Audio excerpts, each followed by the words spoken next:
Hey folks, it's Rena Jadhav here with the Healthier Podcast and founder of HealCircle.org. Now, this is Heart Health Month, and I've got Dr. John Gray, the famous, the amazing Dr. Gray, who's been featured in everything from Time Magazine to a 3-hour Barbara Walters special, to tell us how we can keep heart healthy. Dr. Gray, welcome. Well, thank you so much. And, this is Heart Month, Heart Healthy Month. And certainly I'm not a medical doctor, I'm a psychologist. But what I do know is that many books have been written talking about heartbreak can link to heart disease. And often we just think about heart disease as cholesterol levels, etc. But actually, many people die of heart attacks with no plaque. Literally no plaque. And Wow. 50% of the people who die of heart attacks actually have very healthy or even low cholesterol levels, and 50% have high. So the significance is more about the arteries' flexibility, arterial flexibility. So when the arteries become rigid, then if your heart pressure, if your stress hormone increases, then it can cause a tear and cause a heart attack. So what we want to do is regulate stress levels. Now, stress levels is cortisol levels. Nothing wrong with stress in our lives. Challenge is great. It's how we respond to the stresses in our life. That's a biological stress response. Now, what's fun is my more recent work is all about the hormones of men and women. Now, what we know to be the most contributing factor to heart disease, heart attacks in men is low testosterone. The reason you don't hear much about that is just giving men testosterone doesn't fix the problem. He's not making enough testosterone. So every man who has a heart attack actually has low testosterone. And what we see is that women, when they have heart attacks, they have high stress levels. We know that to be the case. Also, when a man has low testosterone levels, he may even be passive, but his cortisol levels are higher. That's the key here, is the stress hormone inhibits digestion, it inhibits the immune system, and it can cause high blood pressure, which increases your risk of heart disease.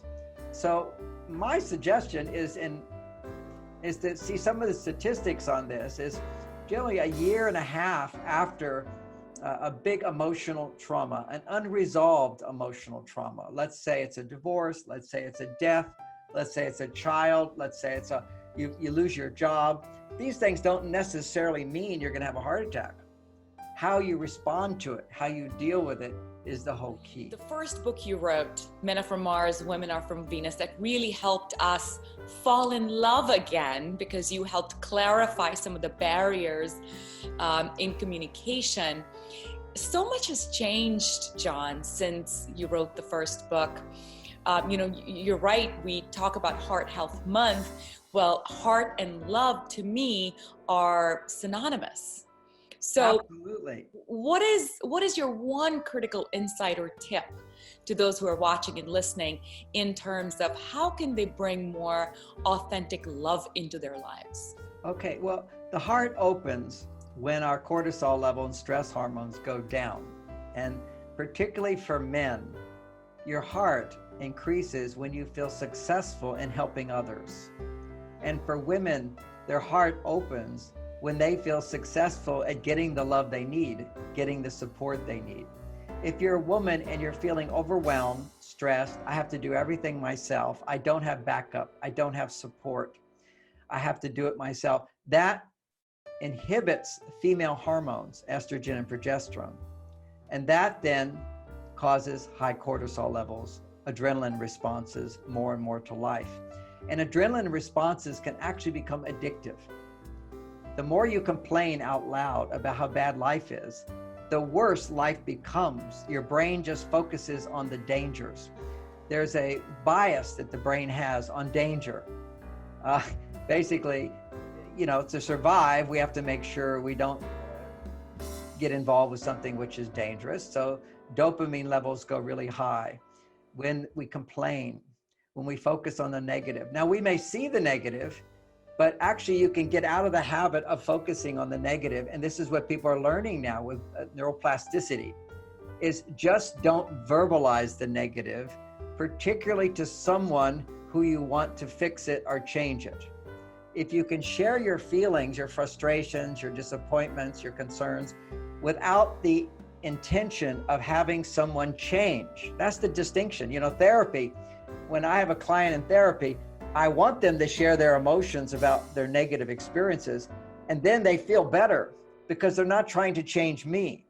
But if she goes to her husband or to her boss, whatever it might be, and express those emotions with the intent to change someone, it only increases the adrenaline response. And also the chances of having a loving relationship go down. So practical thing for this month for heart health, I would suggest that people not verbalize any complaints, notice them, and realize it's a habit. It's a habit.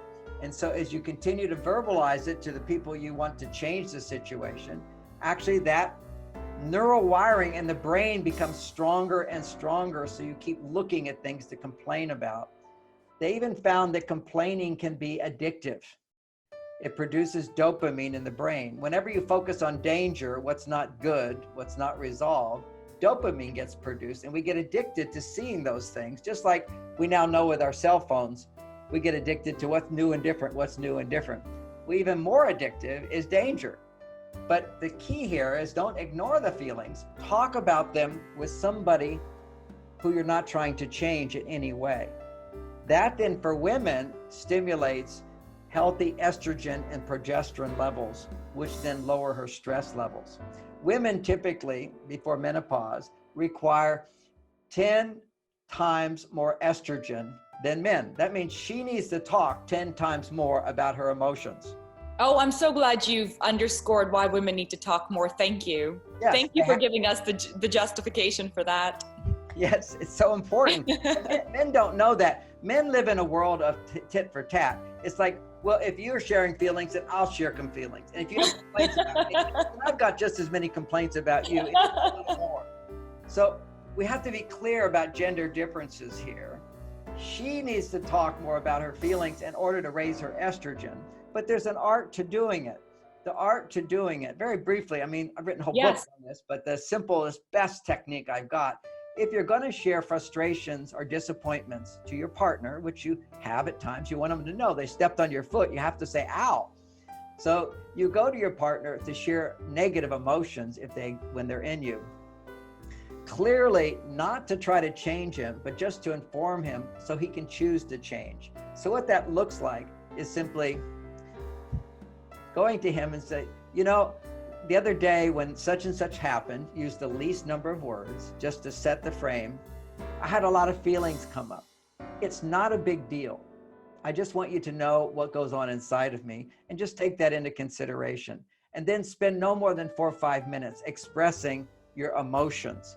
If you just say you did this, you didn't do that, it's superficial. It doesn't produce a lot of estrogen. But I felt frustrated, or I was disappointed when this happened. I'm concerned about this, and some feeling statements like I feel like, I'm not important to you, or you don't care enough, or you don't bother enough. You can put a little of that, but always add emotions, because men will connect to emotions better than feeling statements like I feel like you don't care. In his world, of course I care. But if you say I feel frustrated because sometimes I feel like you don't care, well, I understand frustration. But the key to any communication, which is negative emotion or has a pain associated with it, discomfort associated with it, start out with the phrase, this is not a big deal. I just need to share my feelings for a few minutes. Please don't say anything. I know you'll just take it into consideration. Then he will take it into consideration. Anything else, he will defend back. He will always justify. To survive, we have to justify to make ourselves right. Because if you're wrong, you lose love. So everybody does it. Just learn to minimize the tendency to do it by simply saying it's not a big deal. He'll make it a bigger deal by doing that. Now for men, when they're upset, okay, you get upset with your partner, you might be arguing or something's happening at work. This is not the time to talk about your emotions or feelings. Unless your heart is open, do not talk about your emotions or feelings to your spouse, to your intimate partner. It will shut her down, or she will begin to feel like she's your mother, or she will begin to close her feelings because she doesn't want to have you talking more about your feelings. Literally, when men talk about emotions and feelings negative, their estrogen levels are going to go higher. If you have positive feelings, women love it. Often women will want to say, what are you feeling? Because they're hoping you're feeling positive emotions. So if you don't have positive emotions, you say, I just need some time to think about it. I'll talk to you later. Take your time out. Men need 10 to 50 times more testosterone than a woman to have their heart open. Okay, now that's really important. He has to make it. What makes it is not producing estrogen, but doing something that produces testosterone. Do something you're good at. Do something that makes you feel successful, or learn to meditate and forget your problems. You see, for men, it's all about minimizing and forgetting problems in order to let your testosterone come up. Then doing something productive that you're good at. Whenever a man does something he's good at, his testosterone levels will start to rise. When he's angry or upset or hurt or apathetic or grumpy or irritable or mad or shut down, or he loses his libido, this is all low testosterone. So what he needs to do is bump it up by not sharing emotions, unless he's talking to a therapist or someone who's going to analyze those emotions. See, analyzing is different from just sharing your emotions. Women don't need to analyze right away. They need to just get it out there and their brain will take care of it. Men, if they're going to talk about their emotions, it should definitely not be to change someone, not to correct someone, not to change the outer world, but to change yourself, and only through analysis of where did this come from. And it has to be from a place of 100% accountability and no blame. You see, all negative emotions are actually blaming. Absolutely. If you just express your negative emotion, estrogen will go up. But if you're doing it for a woman without somebody you're trying to change, it's less addictive and it's more cathartic. It raises the estrogen. But if I'm upset with you and want to tell you how upset I am with you, I'm making testosterone. I'm trying to change you. I'm trying to control you. And women don't realize that. You get bigger bang for the buck. You'll have a happier relationship. Your stress levels will go down because you're producing more female hormones than male hormones. Yeah. You need to produce more male hormones than female hormones. And that's how to do it in a relationship. Now, there's many other ways to balance your hormones. For a woman, anytime you're doing something that you get to do, that you love to do, that you enjoy doing, that you feel safe doing, those are the key words, then your estrogen and progesterone levels will go into balance and cortisol levels will go down. Now for men, anytime you do something difficult, challenging, necessary, have to do, that you're good at, that you can do, your testosterone levels go up. This is why a man's risk of heart disease dramatically goes up when he retires. There are statistics that say when men just retire and they don't have any worthwhile work, it doesn't have to be high paying, it just has to, you have to feel proud of yourself. I made a difference today. They've got about 2 to 3 years before their first heart attack. This is such a critical point that you're making, John. I want to just underscore this again. For men, it is so important to have their testosterone levels high, and that means doing everything that allows that number to stay high. And that includes, of course, not only not retiring, but doing a job that makes you feel good. Yeah. And being in a relationship that allows you to have that high testosterone and feel like you're the man in the relationship. These are really important points. Men need to feel needed. Otherwise, they sit in front of a TV set or play golf all day. How'd you know?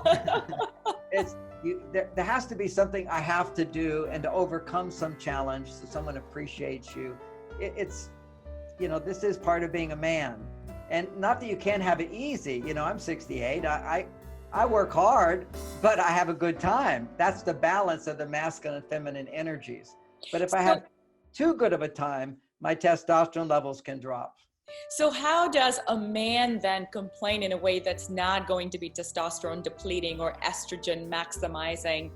So if a woman's continuously doing something that's bothering him, what does he do? Okay, for a man to complain, it has to be a joke. Men need to become light. No big deal. I can't believe it. And not to her, because she doesn't like his humor. But you do it to a buddy. I can't believe this happened. It's ridiculous. She said this, she did this, or my work. What are they doing? They're idiots. You kind of have this slang guy talk thing. Your frustration goes out. That's one way to deal with it. Now, there's an exception to this. This is a Chinese phrase, and take it in the context of Chinese wisdom, but it's a beautiful phrase. I like it, which is a man should never cry unless his heart is broken. See, now what that means is when the problem is big, then he's powerless. He needs his estrogen levels soar really high. So that's where he has to go through catharsis. He needs to explore those emotions because they're already so high, but he needs to do it in a context where he's not trying to change somebody. And he talks about it with a therapist or whatever. But he always does it with an open heart. You see, there's an open heart. But when it's basically adrenaline responses as opposed to major problems, big problem, a guy can crack, and that's okay because he has a big problem. But if it's a little problem, normal daily problems, and he gets all emotional, he's perceived, and he also weakens himself. His estrogen will go too high. Whereas women need the estrogen. But the problem is, it's kind of like a tease. When you complain, you produce a little estrogen, but you're also making a lot of testosterone as well. But if you're complaining to a friend who you're not trying to change, it's no longer complaining, it's sharing. See, sharing is hormone release. Big distinction between sharing and complaining. We could be in a restaurant together and it's, oh, my soup's cold. Is yours cold? And you go, yeah, well, this is a bummer. We're paying all this money and we're just like bummed out a little bit by it, a little frustration. But then when we say, waiter, this soup is too cold, we're asking him to change it. That's a complaint. So it's a very different hormonal response when you're complaining versus just sharing. But if somebody does even share a lot of emotion all the time, negative emotion, if you find you're focusing on negative, you literally have to go through a period of fasting. Yeah. You just give yourself a break. Just say, don't verbalize any complaints for the month. Yes. And reorganize your brain. And you just practice what old people, they used to call positive thinking. It's good to be positive, but you feel the emotion. Sometimes what you can do is journal the emotion alone in your private journal. That frees you from the tendency of trying to elicit sympathy from others. Sympathy is weakening to us. It's an animalistic thing, which is have sympathy on me, poor me. Anytime you go into poor me, it's addictive. It causes the brain to strengthen that connection. There's a big difference between poor me and, oh, I'm frustrated. Oh, I'm so disappointed. I feel so hurt. I feel sad. There's an attitude of poor me, or this is just what's going on inside of me. And I need to explore it to let it go, These are the activities that help us to keep our hormones in balance, our stress levels lower, our blood pressure balanced, and help with heart health. All right. With that said, big hugs. I'm going to see you soon on another podcast.